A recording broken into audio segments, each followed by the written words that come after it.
Hi. Hi. Hi. Hello. I'm curious about. I'm curious about Building open, authentic, loving relationship. I'm curious about jealousy.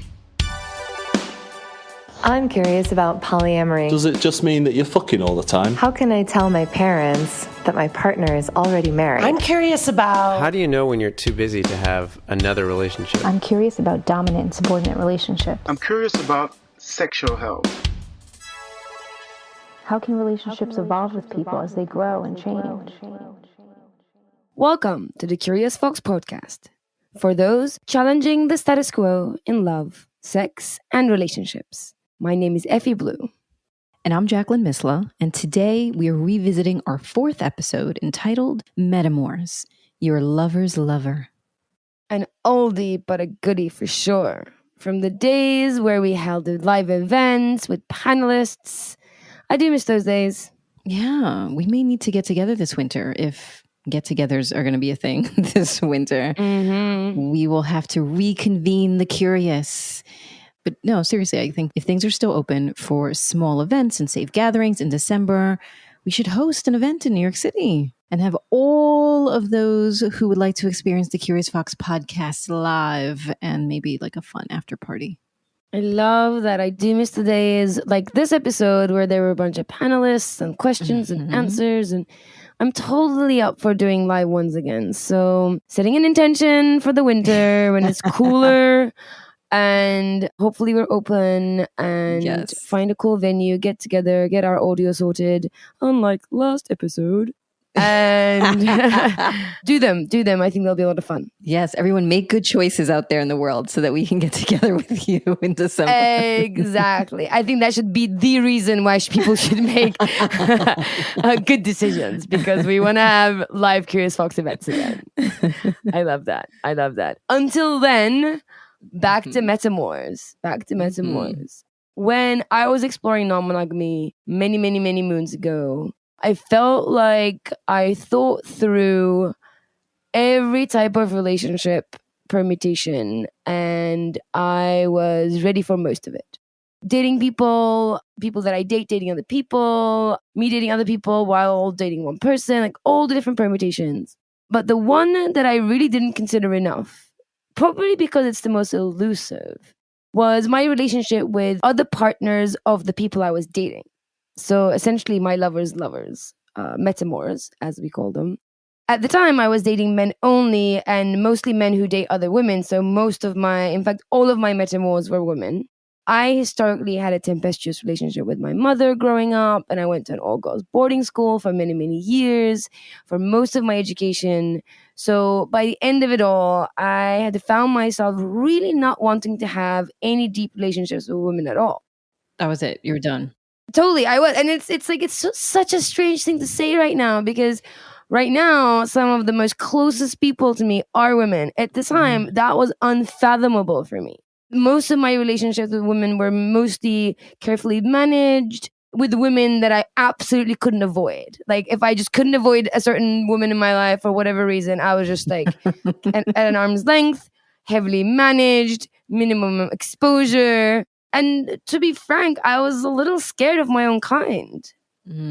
So when I started dating men with partners, I really didn't know what to expect. If you think about it, all of the archetypes of women loving the same man, they mostly end in war or death of some sort. I mean, check out Game of Thrones, right? It's all about loving the wrong person. And then there's war and death and destruction. But I mean, look at all the archetypes that we know. Like wife and the mistress, the mother-in-law and the wife. Even the tension between mother and daughter is a thing. So there are really no good role models of women loving the same man and everyone thriving, right? So what about you? Where were you at?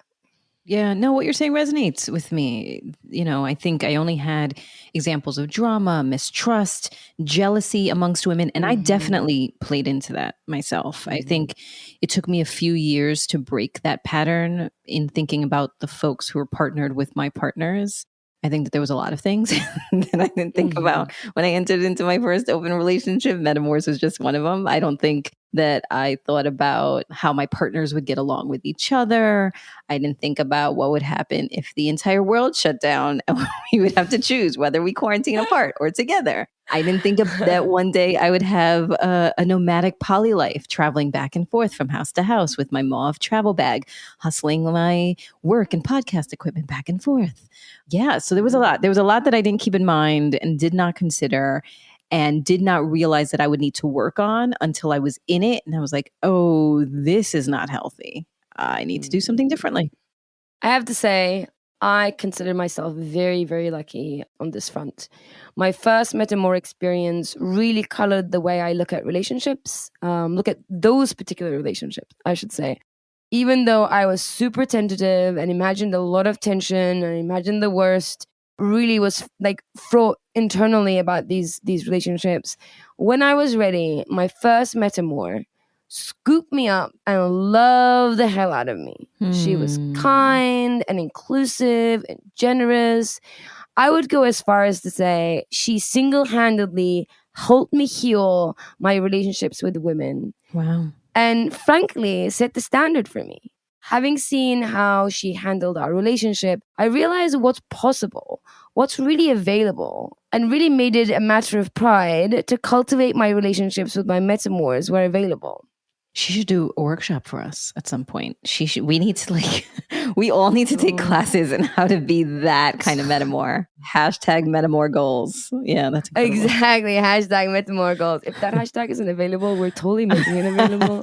#relationship goals, whatever. #Metamour goals. That's like ninja level relationship skills, my friend. Yeah. Yeah, I know. Jen is a magical creature. And so the relationship that we were all in together, Jen, myself and the guy we were dating, dissolved many, many years ago. But she and I remain good, close friends. And I love her. I just caught up with her last week and she was telling me about her new relationship woes. And I was telling her about, how I'm feeling. And she was telling me about the stars and what my horoscope is telling me and how to listen to my heart. She's just like a magical, amazing creature. And I so value her in my life. And then my other significant Metamour relationship was entirely different from the one I have with Jen. I was more experienced and we were in a co-living situation, so it was a different situation. And she and I remain to be strong-minded women in a good way. I was not worried about being threatening or felt I had to manage her feelings in any way. We were good communicators. I feel like she would just tell me what's on her mind. So in that way, she actually kind of made it a safe space to communicate really clearly and well. Mm-hmm. To this day, I maintain that we actually wouldn't be friends if we weren't dating the same guy.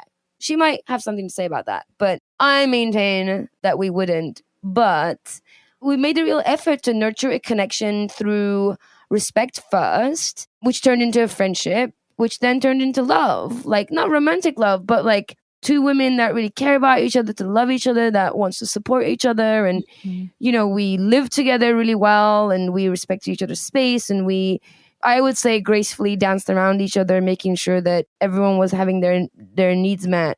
So that was also a great relationship. At the time when we were living together, I would say she would be the person that I would call if I was in trouble and I couldn't get hold of my partner. Like she was my rock. And again, like these two relationships really showed me what kind of potential there is in Metamour relationships, especially between women. Yeah. So that's kind of really all I know. But I feel like society forces the relationship between women. But I don't know. I found them to be very, very nurturing in this situation. Yeah, that's really special. I tentatively saying this, so even as I'm saying it, I'm like saying it cautiously. I would like the experience in the future to be that Metamour. I was thinking about that. I'm like, do I want to be in that position again? No, I would. I really would like to be in the place and have the type of relationship where I want to be the Jen in the relationship. Yeah, I want to role model what that could look like. And we get to see a little bit of that in this episode. In this episode, we hear from panelists with different kinds of relationships with their Metamours, and we hear the good, the bad, and the ugly.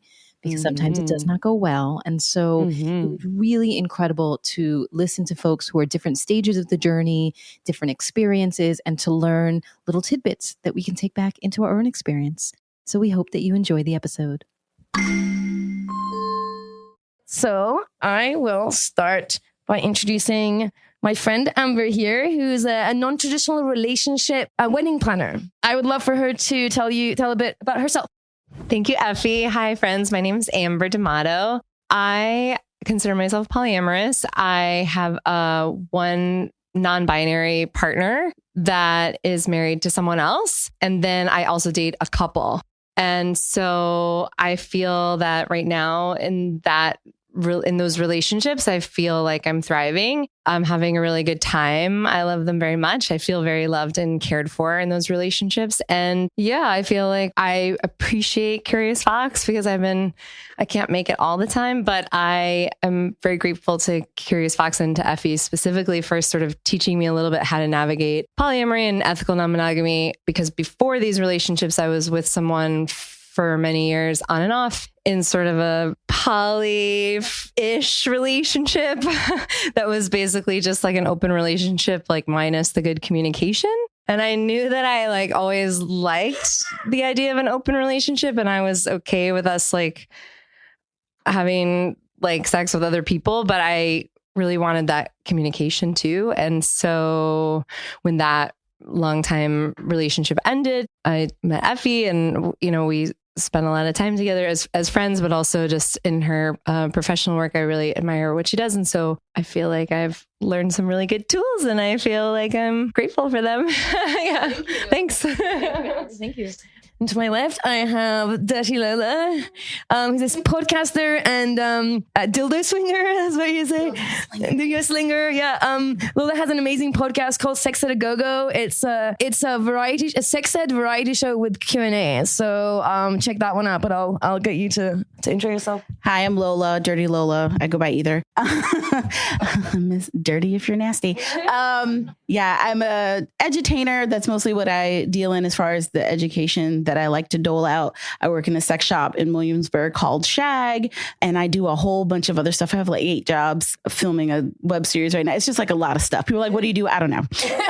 A lot. So right now I'm in the midst of divorce because I don't know how else to describe it until you sign the paperwork. So I finally moved out. I was like we were living together like Bert and Ernie. That was like the running joke because we had 2 beds because I'm not sleeping in the bed you're fucking this new person in without me. So yeah, that's great. But I'm living on my own again after 17 years. We met. I know my whole goddamn life. Yeah, we met when I was 19 and I'm 37. And I'm like, oh, I don't think I've ever functioned as an adult without adult supervision. I mean, because that's what happens. You become like codependent and you're like, hey, do this thing. And then I'm like, oh, this is great. But also I have a long distance partner who kind of came along at the tail end of my marriage ending, who is amazing. And I got to experience that oil and water part of polyamory where your life is falling apart and everything is awful, but your heart is bursting and full of love and it's happening simultaneously. And you're not sure if you're crying in the shower because you're so happy or you're so sad. So yeah, it's good times. Yeah. It's good. Hopeful ending. Yeah. Before I move on, do you want to give us a little background how you got to be non-monogamous? It just happened. No. I was in year 10 of the 17-year relationship and super unhappy and had an affair and realized during that affair that like I didn't want to leave. And it wasn't like I don't love you. It was like I'm kind of bored, but also like looking for something else. And it was with a first boyfriend. It's like my life. It was the boyfriend who broke up with me in high school, who I was the most in love with, came back into my life to apologize. Like everything you ever wanted, to get that letter from like that boy who like made you feel like shit. And they're like, I'm sorry. And I want to see you. And I saw you online and you look so good and you want to go have drinks. That shit is poison. Just say no, because you will have an affair. But that affair was, it's what got me to kind of look inward and realize like, I've been so unhappy because I was living a very poly kind of existence in my teens and I had multiple partners and I shut that down because I didn't know it was a viable relationship structure. And I thought I was just being super slutty and that like that perfect person will come around and take the sluttiness out of you and you get married and you're cured and monogamous and happy because that's what they tell you. So like through that, and it took us like maybe 2 or 3 years to like fully open. And like maybe the first red flag should have been when he met the person my ex left me for his Metamour. We'll talk about that, but to go be monogamous. But the first red flag should have been he never wanted to be polyamorous until he started dating her. And then it was like, okay. And I was like, jackpot for me, but also this, well, I'm just going to go with it. But we had a fruitful time. And I always say I'm not upset we're getting a divorce because we don't need to be together if we want to be different, live different kind of relationship styles. I was upset about all the other crap we'll talk about tonight, but that's how I've gotten here. And I'm kind of redefining my poly and who I am as a single person. Because it's like, am I single if I have a boyfriend that lives in another state? Maybe. I don't know how to define that. We'll see. Thank you so much there. We're going to dig into all that. Yeah. And last but not least, of course, I want to introduce Kitty, who is another podcaster, Loving Without Boundaries. I thoroughly recommend it, which was originally a blog, then became a podcast. And then Kitty started doing speaking and coaching and then wrote the book, Jealousy Survival Guide, which you probably have heard me to recommend. Anybody asks me about jealousy, it's one of the top resources I recommend. And I'm so glad that she's here and drove all the way from Pennsylvania, right?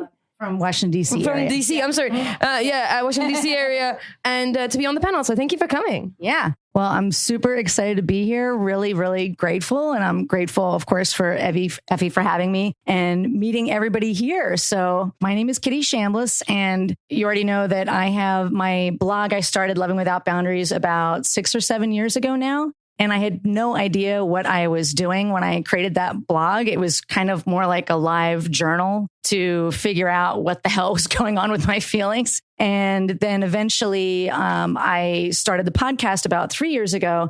And I'll just kind of go back in time and just give you a little bit of my origin story. So I'm a recovering Catholic. So, apparently we have some other recovering Catholics here. I went to 12 years of Catholic school. And so all the agita that comes with growing up Catholic and learning, all the fucked up things that I was taught in Catholicism. And it took me a really long time. I'm actually having my 50th birthday this year, which I can't believe it's taken. Thank you.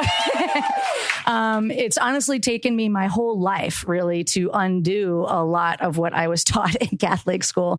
I was brought up with a lot of shame and guilt around sex and around what confession is and all of that. I never really understood all of that. So I didn't really start dating until college, and I started doing what good girls were supposed to do. And I thought I was supposed to go find a man to marry and have the 2.5 kids and the picket fence.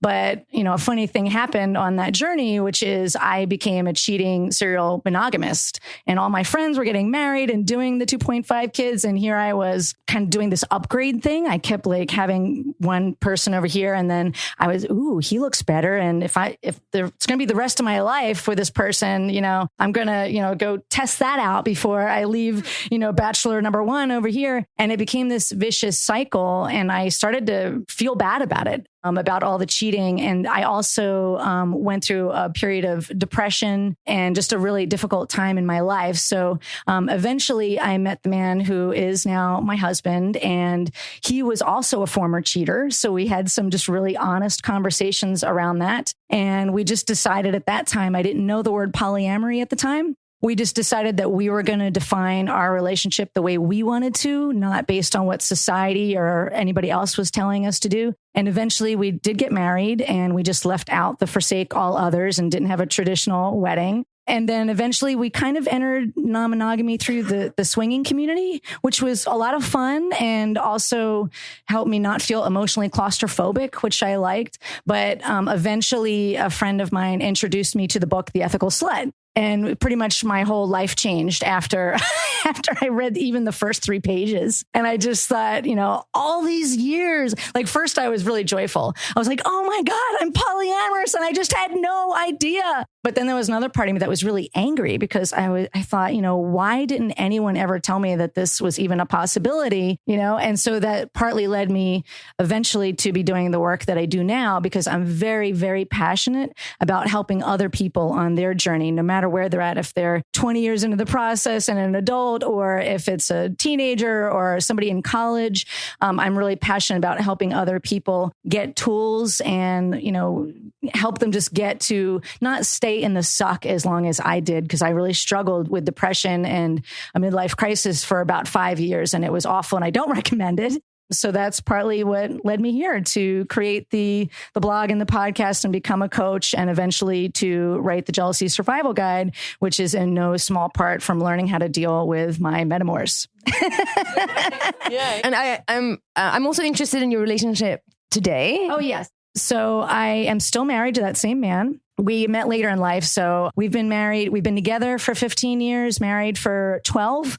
And I also have my other partner, my boyfriend, if you want to call him that, who we've been in a relationship for 3.5 years. And he lives with us also. He's lived with us for about 2.5 years now. So it's just me and my two partners. They also have other partners, and I'm sure we'll get to that later, and our fur babies. And just for clarity, they're not in a relationship with each other. They are not. They are both heterosexual. So I'm the pivot partner in our household.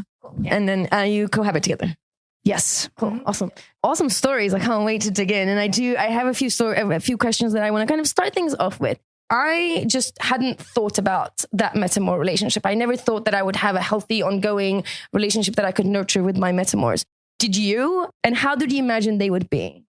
I guess I also didn't really give it any thought, but it was also partly because we went in through the swinger community. And what we ended up doing was we went to Hedonism, a nudist resort, and we ended up meeting a couple in the hot tub that ironically lived near my hometown. And so that's kind of how we entered the swinger world. But what ended up happening was we did become intimate with them, but also they became really close friends, and they're still really close friends today. And it's been like 14 years. So we're actually not intimate with them anymore, but we're really good friends. So like the Metamour thing was never even, something to worry about at that point. And then with my husband has two partners. One lives locally near us, and the other one lives not locally in another state. And they're both married and have children. And both of those people were my friends first before anything ever happened in terms of relationships. There's also been occasional intimacy there as well. So it was another thing where it was like, oh, you're my people. And, so there was always kind of that sense of love and belonging and building that trust already. So it kind of took away a lot of that fear. So for me, the challenges with Metamours has really been with my other relationship. So the relationship that I'm in now with my boyfriend, he has a wife who also lives in another state, and they have a son together. And she's very reluctantly in this situation. She also grew up Catholic. She's very reluctantly in a polycule and would never even use that word, So that's been a very long journey, but it's been getting better and better in that situation. But it's literally taken 3.5 years for us to, hang out in the same room and talk to each other. But each day gets a little bit better. And then I have all kinds of, crazy stories from the relationship I had before that. And, I don't want to hold the mic too long. We'll just see what happens with the conversations. Thank you. Yeah. What about you, Lola? What did you imagine that Metamour relationship? And if you did, what did it look like? I didn't think about it. I mean, I also started out swinging because I was luring him into non-monogamy. I really was. I was like, you want to have a threesome? I identify as queer. At the time I identified as bi. So I was like, I'm down. I miss women. Let's do it. And then that turned into going to swing clubs, which we spent a lot more time eating bacon and drinking vodka than we did having sex with other people, but it was still fun. Twitter became this place where I started making all of these friends and meeting them in real life. And that is where I met the woman who became his girlfriend, my Metamour. And we were all friends first. And so we were all hanging out and doing things and not necessarily like having sex. And then as things started opening more, the people I was dating were single and didn't have partners. And so that wasn't a thing. And then as they started getting closer and started like, okay, we're dating, she at the time had a girlfriend and a husband, and the husband was like dabbling and trying to date people. And and they have 2 children, and we kind of got thrust into this like family thing. And I come from a very big family who have not been near in a very long time. So I'm just like, people. And it was kind of this exciting thing, but also like I don't even think I knew what a fucking metamour. I didn't think about it. I was just like, oh, these are people that I liked and liked to spend time with. And that was just kind of where we were. And then it all went wrong. No. As it does sometimes. Ominous. Yeah. Thank you. What about you, Amber? Did you think about that? You taught me the word metamour. I never knew what it was before I met you, but I had the opposite experience of you in my all-girls school. I was always, and that my mom is super feminist, and I was raised to like honor the goddess and appreciate women and lift women up. And I've just always been in sort of that sort of space. So even when people were like catty and weird about like boyfriends or whatever, like I was always like, why are you doing that? Like, fuck that guy, like go help the girlfriend out or whatever. So I think it was something that naturally I guess something that I wanted. And now that I know what the word is, it's like, it didn't occur to me that it was a thing when I was into polyamory, but I like what it is. Yeah. So there are no kind of guides and models for that particular relationship other than these like horror stories. Are there any models that you sort of look at? Do you sort of think of like, oh, you know, I borrow from here and kind of it's a bit like that? Do you think of any models that you rely on to nurture that relationship? So currently I don't borrow from my old relationship. That was not, I don't know if y'all know Kevin Patterson, but like he's a pretty big deal in polyamory, but I envy the flow, and the way his metamours, if you follow him on Facebook, the best thing I ever find is like how much shade a number of his metamours will throw and like the pylon. And I'm like, that's love. That's like teamwork and love. But that's how you know stuff is going right, when everybody has the same in jokes and the way they can rib that person. And it's like, it's a magical thing to see those women throw shade. But I love how they all aren't, some of them are closer than others. Some of them like will come visit, like his wife was recently in New York visiting one of his metamours that live here. And like they do those kinds of things and they do things without him completely. But then there are people who are kind of like on the outskirts, and it's not that there's a problem. It's just like, just this is the way it is. And I just like the way there's this, not an expectation of like, you must be at this level, like we got to be sister wives, or I don't want to know you. There's like this nice flow and this in and out. And I try to like be that person who can be I'm flexible to what you want.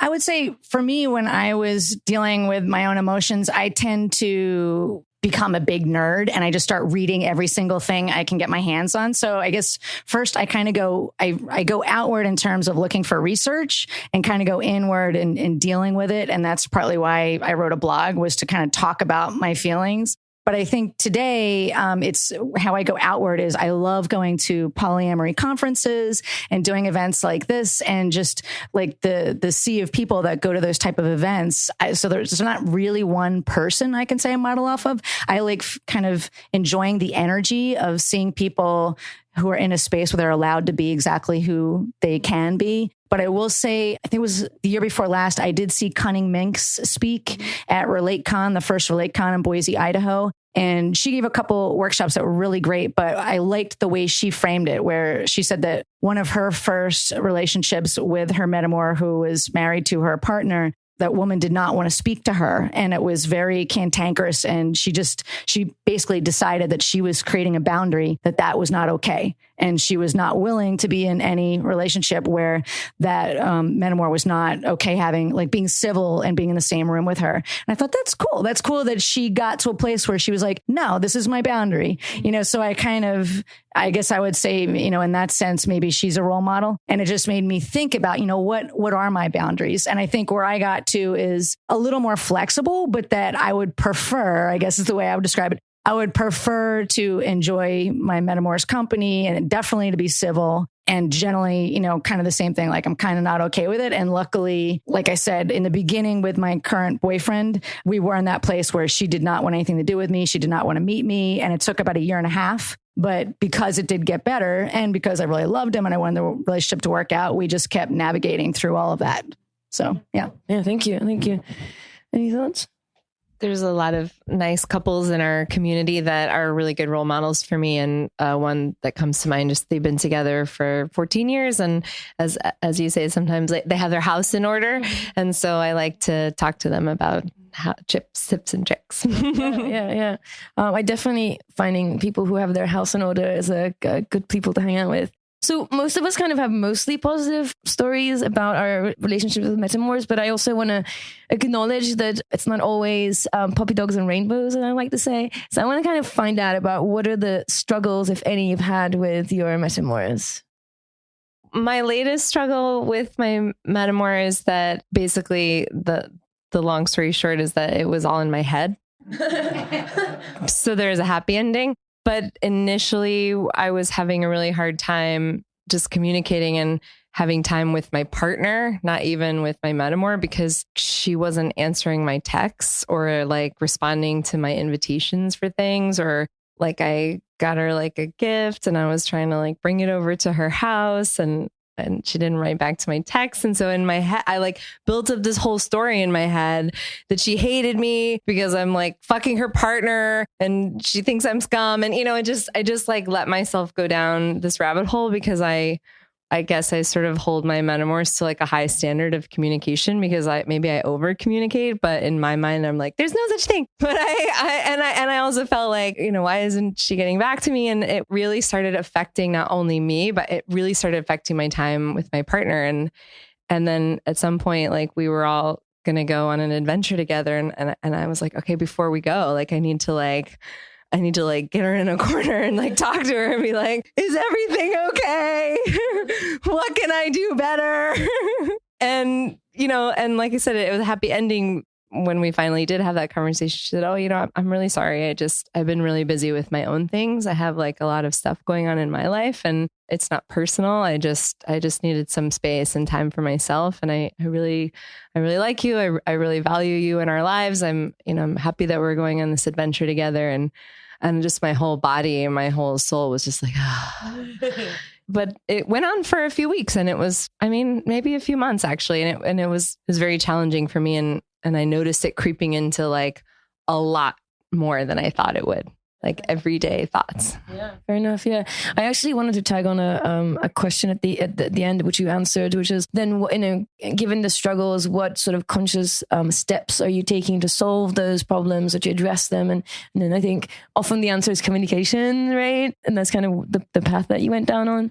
Right, but what do you do if someone doesn't communicate back with you or doesn't answer your texts or your emails or your phone calls or like your little notes to reach out? Like what do you do? Yeah, that's a good question. And I know that we've talked about it before as well. And I think just to consider that everybody has different expectations from this relationship. As I said, there's no models, there's no guidelines, there's no a name. Like you can't point to that. That's how it should be. And I definitely have worked with people who cover the range of, I want to be in a don't ask, don't tell. Like I don't even want to know this person exists. And the way they manage it is they will have a slot in the calendar that essentially blocks off the time, and the one partner is not going to be at home, and the other partner just doesn't want to know what happens during that time. And there's sort of that one end of the spectrum where people just don't want to make room, don't even want to know that their Metamours exist, to all the way to kind of where we are, which is like, living together and loving and sharing and all that kind of stuff, and anywhere in between. And I think it's just at some point you kind of have to realize, kind of figure out where your Metamour is. I think that's really important in these relationships, kind of where your Metamour is, and to sort of stick with where you end, where they start. And I think that definitely has been learning experience for me. Yeah, what about you, Kitty? Do you want me to share some of the ugly? Sure. Yeah. So the boyfriend I had before my current boyfriend, he was really like my first polyamorous relationship, like full on poly relationship outside of my marriage. And we were together for about 5 years, and he was an actor, and he was passionate and sexy, and poor, and and kind of he would end up, and also younger than me. So he would end up choosing choosing as his partners kind of these similar, like kind of young, like a little bit like dramatic, actresses, maybe poor, maybe not. And he was also very interested in group sex. So we would have these weird experiences where he'd be kind of like pressuring me to, jump in the sack with whoever he was seeing. And so that's partly when I had to really learn how to deal with some of my jealousy or just my various emotions. And then he also was so broke that he ended up moving in with us more out of financial need. And we were, like I said, together for 5 years. So towards the last period, we ended really badly where I sang I was a lead singer in rock bands for about 18 years. And for me, gig days were very intense. I'd practice my music all day long. I'd get the jitters and the shits and everything. And so I'm putting on my makeup and I'm getting ready for this gig, and the doorbell rings. It's dark out. I'm like, who the heck's coming to the house now? And I answer the door, and it's a sheriff. And I'm like, hello, how are you? And he asked for my boyfriend's name. Was he home? And I said, no, he's not home. He said, well, does he live here? And I said, yes, he does. And he said, well, I have a restraining order for him. And I said, by who? And he gave a woman's name I'd never heard of before. So apparently he was cheating on me with a woman that he pissed off so much that he got a restraining order against him. So that's a pretty bad Metamours story for you. And I forgave him that one time. Fast forward about 4 months later, we're having a Sunday, it looks all pretty, like, me and my boyfriend and my husband were having brunch and it's all nice. And I get a text, and it was a text from a woman I did not know was my Metamour. And she said, by the way, I'm sleeping with your boyfriend and I'm pissed off at him because he won't tell you about it. So I was like, all right, one time, shame on me. Second time, you're out. And so that was this big, dramatic, awful, awful breakup, as you can imagine. So I think it is fair to, especially people, even though I wrote a book or I speak on panels, that doesn't mean that things are all puppy dogs and rainbows all the time. And, how do you think you learn all the lessons? Sometimes it's by stepping in a pile of shit. I'm going to avoid that shit next time. Not that you can always avoid it.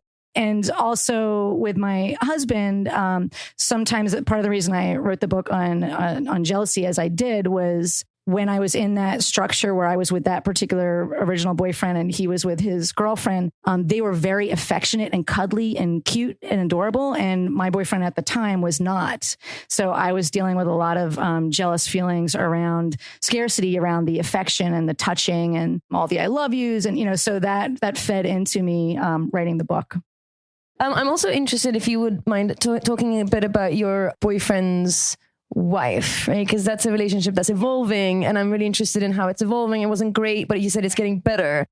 So with that, at the beginning, they had a very different history where they went through a rocky part of their marriage where they didn't know if they were going to stay together. And that's when my boyfriend kind of decided that he was polyamorous. And so they almost broke up, but they decided for whatever reason, whether it was because they had a son together, a young boy or not, they decided to try and work that out. But he was dating other people. But at that time, I'm sure she was healing from, there was some infidelity that happened. And so I'm sure she was probably angry about that. So she didn't want anything to do with anyone that he was seeing. And so I was maybe girlfriend number 3 or 4 on that journey. And so, of course, she wanted nothing to do with me. So, and I was in this space where I'm like writing a book and I'm on panels and speaking at, so it was very difficult for me when I was like, what do you mean she doesn't want to meet me? But also like it went against, like, I've worked really hard to come from, values of integrity and transparency and honesty. So it was really hard for me. Like, I wasn't interested in a don't ask, don't tell sort of situation.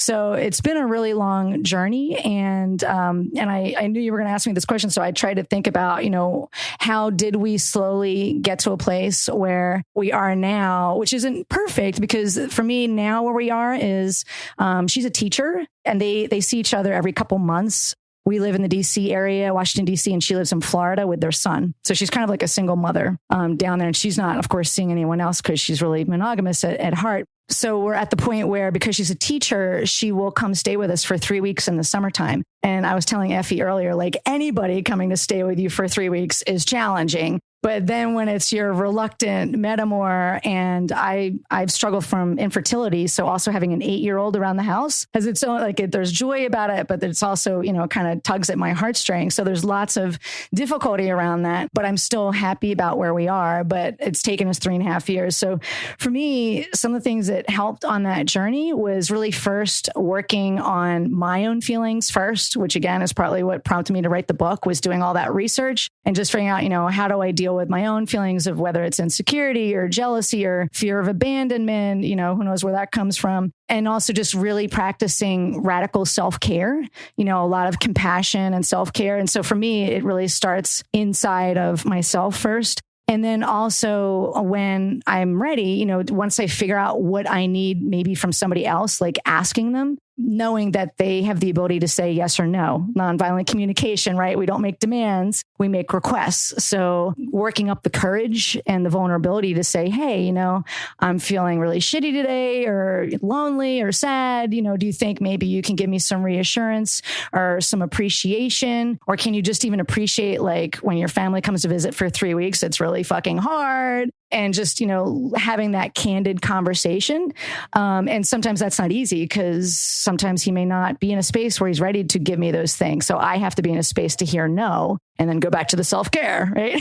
And I would say also just, I joke around with my boyfriend that he's in my life to teach me patience. So just really constantly working on patience, and not just with him or in that relationship, but just patience in general, because we do live in an immediate gratification sort of society, and just knowing like it can take years to build relationships. And also it's not just about me and my needs. I want to respect her. And if I really want to get to know her, I also have to respect her boundaries and honor where she's at. And so there's also patience for her, to not try and change her where she's at, and not try and change my boyfriend and where he's at, and to respect that they're trying to raise a son together, so to give them space and to really honor that. And as far as my direct relationship with that metamour, I just tried to be like double down on the kindness, it started out like I gave her a gift through my boyfriend. I'm like, here, give her this little gift. It's from me, and that kind of just opened the door. And I just tried to like very gently let her know, like, I'm not scary, I'm a nice person, and just keep reinforcing that over and over again. And then by doing that, like, tell your wife I said hello, send her this cute little Bitmoji, very little steps, just building brick by brick by brick. And that took us a 1.5 years before she finally was willing to stop by our house just to meet my husband and I for about 15 minutes. But, so just little baby steps. And now they stay for 3 weeks at a time. So it's just, and, now I give them Christmas presents and birthday cards, so just kind of reinforcing it constantly. You're good. You're good. Definitely, when in doubt, just defaulting to respect is definitely where I found to negotiate that space. And also respecting the boundaries. It's work, but it's like consciousness around that relationship as well. So yeah. Thank you. Yeah. Lola, tell us. So when we started really getting into the like, okay, we're with them, I always looked at myself as we are, even though I wasn't dating her, and I dabbled, like we talked about earlier, like kind of her husband and I had crushes, but she kind of made that a hard thing to pursue. And she, at the time when we met, had a girlfriend who was also married. So there were 6 of us. So we had the first year and change, we had a lot of like Insta orgies, because you got 6 people, you don't need to go anywhere. So they would like come for the weekend, and we would like set up the living room and like all do different things, like have sex in different configurations and do whatever, because you got 6 people. And it was a lot of fun, but it was also this time of like trying to learn how to communicate with this person. And so I got told I was jealous a lot, and I did a lot of work. I read like the Ethical Sluts chapter, that literal chapters falling out of the book from how many times I've gone through it and highlighted. And every conference I went to, or anything that had anything about jealousy, I was there because I was being told I was the bad guy. This was my problem. But at the same time, I was also dealing with somebody who was supremely dramatic and very, jealous and greedy. And I say those things in a way of like, literally her husband was inside of me. And I'm very, like, I kind of have a hard time like focusing and I get like out of my head and start paying attention to people in the room. And like, I guess my ex and they were having some issues because he had performance anxiety. And I just remember her pushing him off of her and grabbing her husband. And I'm like, Kegels, like, I mean, no, like we're fucking. And then the next morning she said, we all rejected her and we were all awful. And this is what we're trying to make pancakes.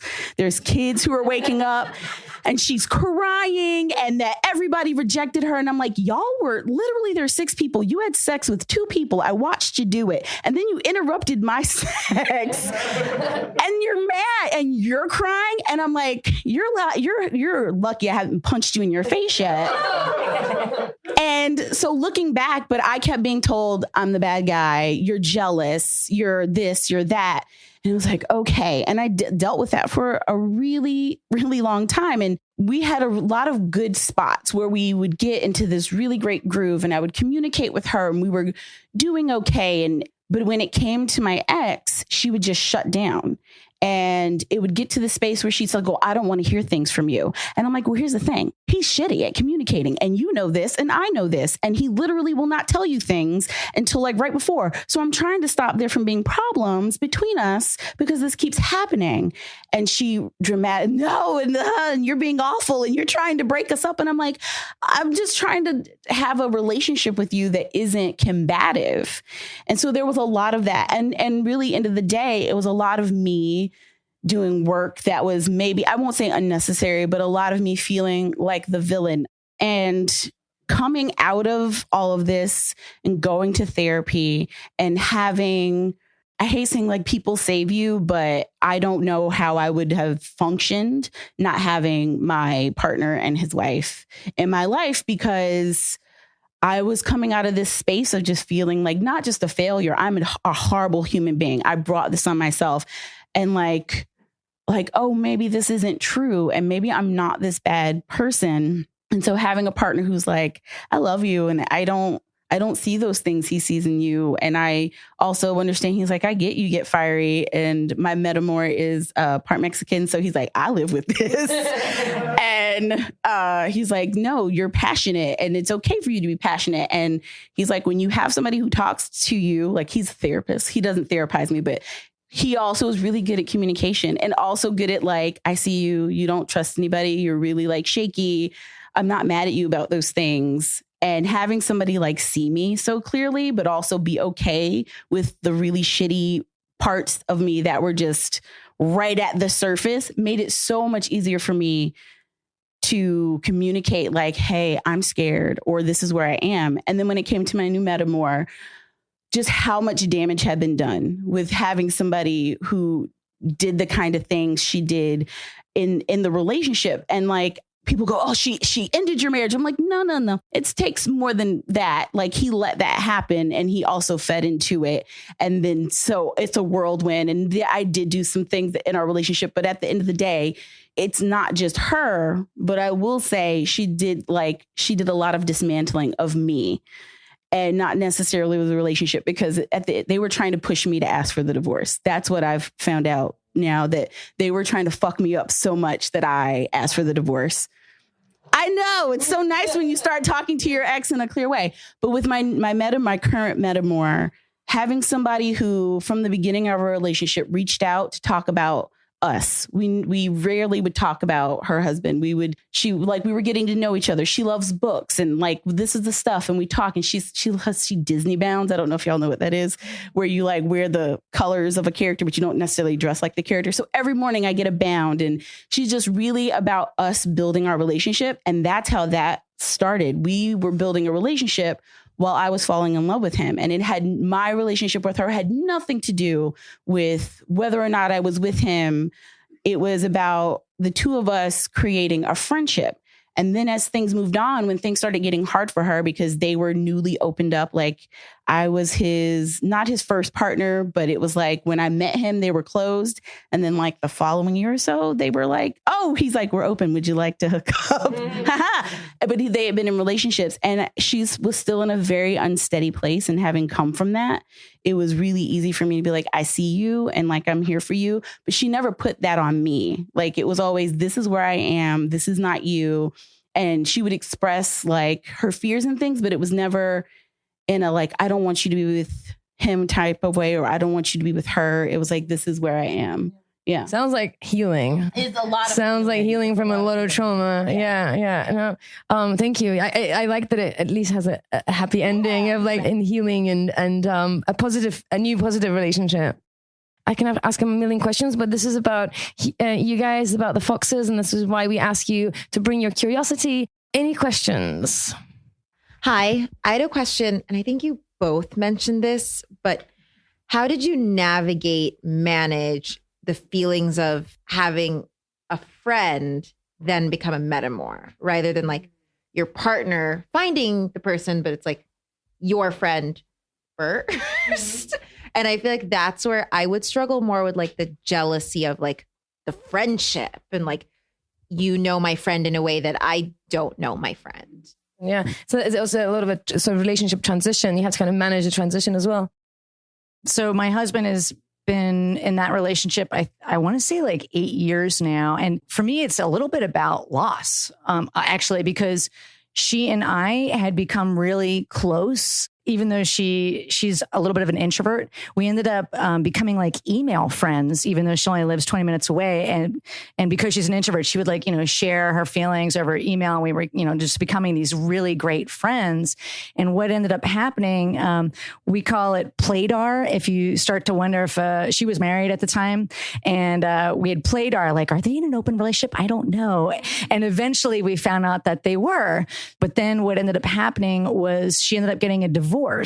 And while she was, and I won't go into why, but it was a very awful, traumatic divorce for her. And we had just bought our house. So she ended up coming and staying with us for a few weeks so that she didn't have to be in the house with her husband at the time. And that's when she started to get close with my husband. And of course, then we all, knew that we were all in an open style relationship. And that was the beginning of their relationship. But what ended up happening is our friendship has completely changed. So I kind of like lost that friendship. And there were days or times in my life where I was kind of sad about that. And I guess also in my whole journey of consensual non-monogamy, I've just kind of started to accept that I lose friends. But I mostly lose friends from the monogamous world. But I did lose her in the consensual non-monogamous world because I lost her to my husband in a way. But I guess I've just kind of gotten used to it. I know that probably sounds depressing, but it's just true. It's just true. So, and there was only like moments of jealousy. And now I've just come to a place of acceptance about it. I still love her. I just love her in a different way. And we're just not close friends. But we're good friends. And I know that I can call on her for absolutely anything. So I guess maybe that's why I'm not really sad about it. What about the topics that you discussed? Because I know that one of the questions that we discussed earlier is like, once you become Metamours, what are the boundaries of what you're discussing? So was that before, like maybe you talk about how you like certain things about your and then now you don't because there's that relationship happening? Yeah, I guess when we were in that like really close relationship, she would talk more about her feelings. And then we started to get to the point where she would talk about her feelings about my husband. And then something snapped. Maybe it was when she fell in love with him, or I don't know. But then she just kind of stopped talking. So she just doesn't talk to me about her feelings anymore. Definitely not about my husband. But it's funny because I don't actually even feel jealous about it. But she doesn't talk about it. But we'll talk about lots of other things. Oh, interesting. Yeah. Hi, I'm Doug, and my question is, so some of you, in your example, for example, you're married, and then you have other relationships, and I think a couple of you have that sort of scenario. I was under the impression that in polyamorous relationships, one person can't be primary, but maybe I'm wrong, and particularly if there's a mono-poly connection, obviously that adds its own complexity. But what is your experience, and is there a place, and if so, under what conditions, for one relationship to be the primary relationship in a polyamorous situation without it being judgmental or, unfair, I guess? You can do what you want to do. You can have a primary, you can do hierarchy, you can do non-hierarchy. I think hierarchy gets a bad rap sometimes, and then there's like couple privilege and all those things. With ours, it became less about, it was like more of a not a hierarchy, but priority. We lived together. We were splitting bills. Like, I'm sorry, like we make this, if we share a bank account, that other person doesn't get to decide where my money goes. That's a different thing. Whereas if we didn't have the same bank account, I don't care what you do, but you're not going to go to Hawaii for 2 weeks on my dime, and I don't get to go. Fuck that. So for us, it became not about like hierarchy, but like we live together. These are things. So yes, we need to talk about when the other is going away, because it's like, who's going to be with the cat? Who's going to wash the laundry? Who's doing these things? Who's taking care of the home? Whereas if we all lived together, that would have been a different story. I guess it's different for everybody. Like now, I think the relationship that I'm a part of as like the girlfriend, I don't know if what they call it, but I respect it. They share a house, they have a kid, they don't share money. So it makes it easier for him to like decide to buy me presents or do things because it's not coming out of her bank account. I respect that discussions need to be had between them before, but I'm privy. It's like, oh yeah, we're going to talk about it. We all talk about it. I kind of go like, oh, this is what I have going on. And so like, yep, you'll talk about it and we'll figure it out. Also, just to add to that, I mean, I think polyamory is like Lola said, as you make it, right? And in my coaching, I coach around this idea of relationship by design. So the work that I do is get the relationship, design the relationship, and then put a label on it for shorthand, rather than sort of deciding what polyamory is and try to fit into that.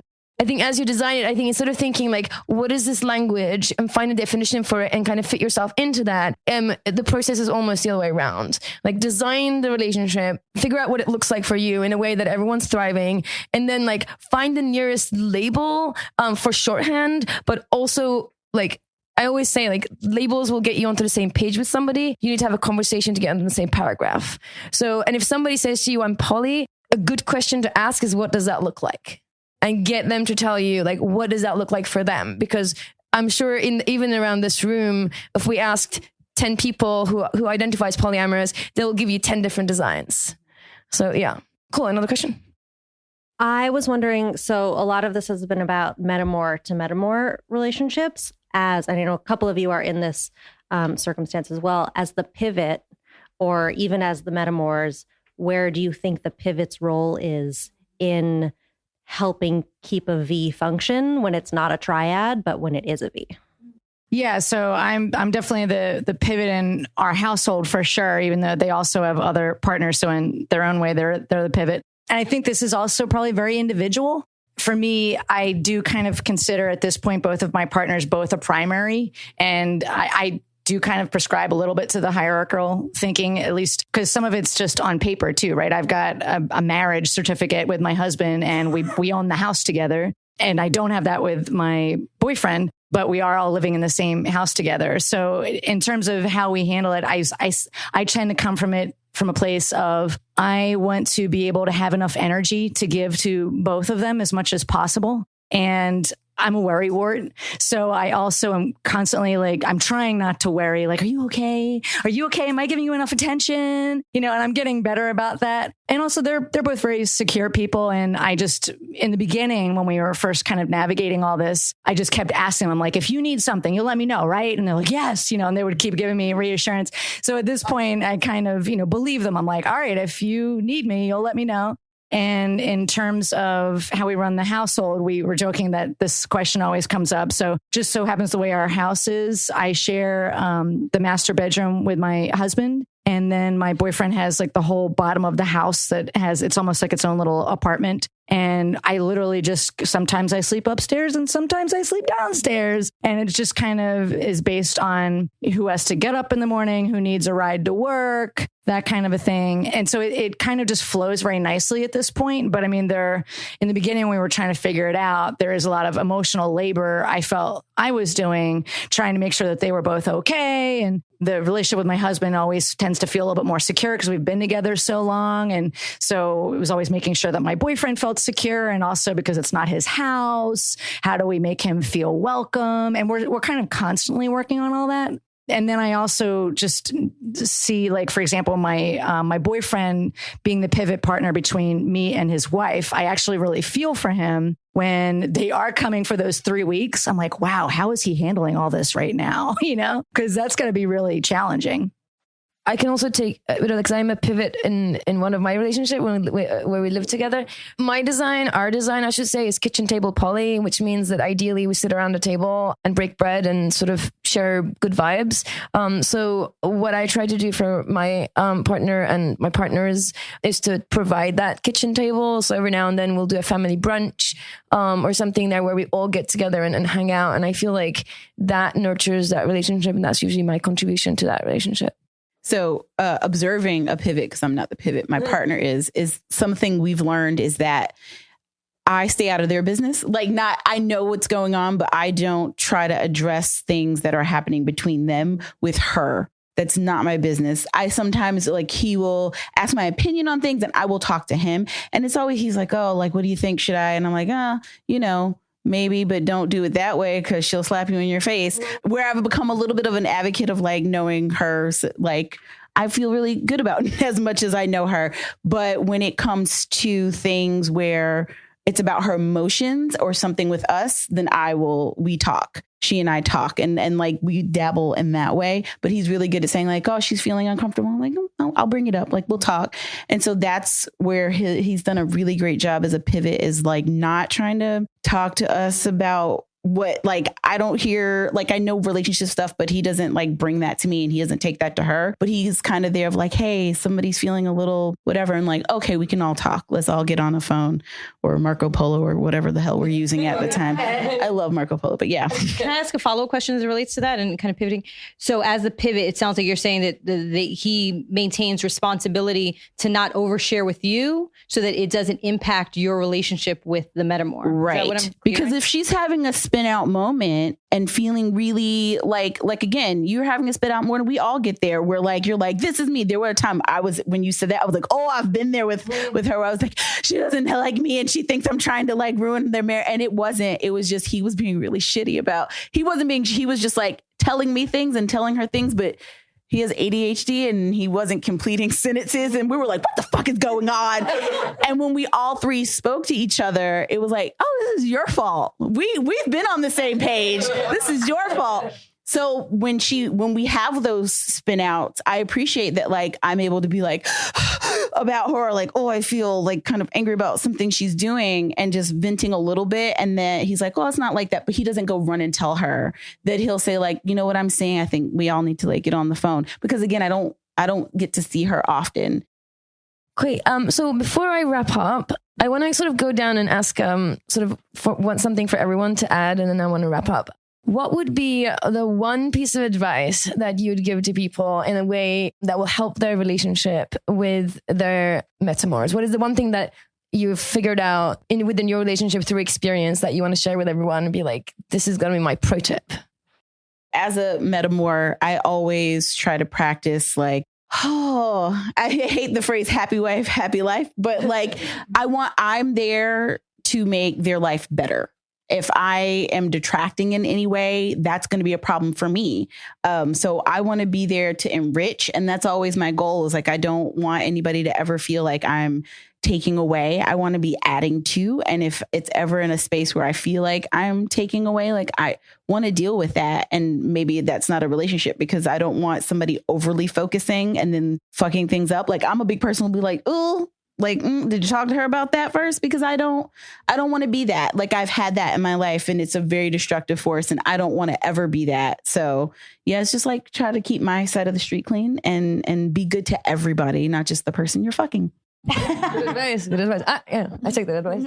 I would say, I think it overlaps with what you said, but I would say empathy should really come from a place certainly of self-empathy, if you're having a rough day, but trying to, really get in the other person's shoes and have empathy for wherever they are on the journey, and also to help them feel safe. And so helping them feel safe might also be not just not being blirtatious in a bad moment. And, sometimes just, looking inward before you speak. So I think empathy and safety, I would say. I would say be kind and be genuine, in yourself, and also ask for what you need from every person in the relationship, whether it's your metamour or your partner or any of the other extended people. And I think what I'll add to that is see your Metamour as an individual before you see them as your Metamour, before you see them as like their relationship with your partner or whatever that is. But just see the individual first before you put them into context of everything else, and see if you can appreciate the person, who they are. Remain curious about them. Just remain curious, get to know them if it's available. And I think that just seeing them as an individual without out of the context of the relationship is a good place to start. So I'm going to wrap up. Before I do, I just want to say a quick round of thank yous. First and foremost, thank you so much, my panelists. If you enjoyed these revisited episodes and you'd like to hear the stories of others, if you missed experiencing in-person events, then we encourage you to check out We Are Curious Foxes on Patreon. We've posted over 50 videos of our educator-led events, both the ones facilitated in person and in Zoom, including Jessie Fresh and the Erotic Blueprints, Adam B. and Tantric Exploration of Pleasure, Pain, and Grief, Angie Gunn on attachment patterning and sexual exploration, Diane Adams on legal tips that you need to know to set up your non-traditional family for success, Stella Harris on pillow talk and sexting, Lola Jean on adding a third to your relationship, intro to kink, mapping out the vulva, nonviolent communication, and so much more. Ooh. Plus, we have podcast extras and fun clips from Effy and I, so go to Patreon, support our community, and get access to all of these goodies. And many thanks to Lavita Digby, Olive3 WWW, B. Jennings, Bert, Soliloquence, Laurel Land, Yogi Amber, Little Chili. And if you want to be on this list of rockstar people, then leave us a review on Apple Podcast. You can get your weekly dose of curiosity by subscribing to us on Apple Podcast or following us on Spotify and Stitcher. And while you're there, be like those people, share a review, rate us, share it with some curious folk in your life. And if you want to tell us what about the podcast moments have felt impactful, what topics you'd like us to explore, if you want to share your story with us, then you can do that by emailing us or sending us a voice memo at listening@wearecuriousfoxes.com, or you can record a question for the show by calling us at 201-870-0063.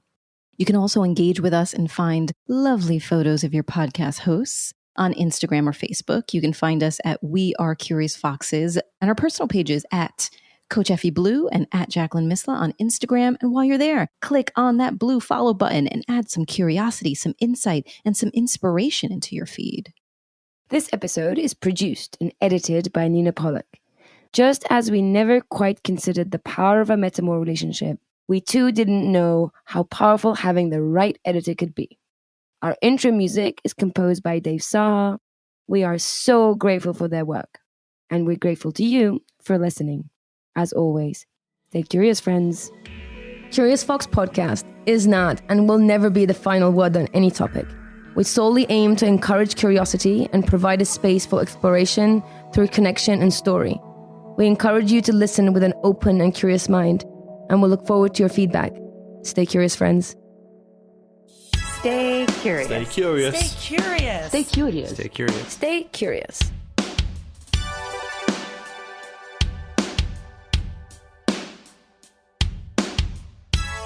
Stay curious.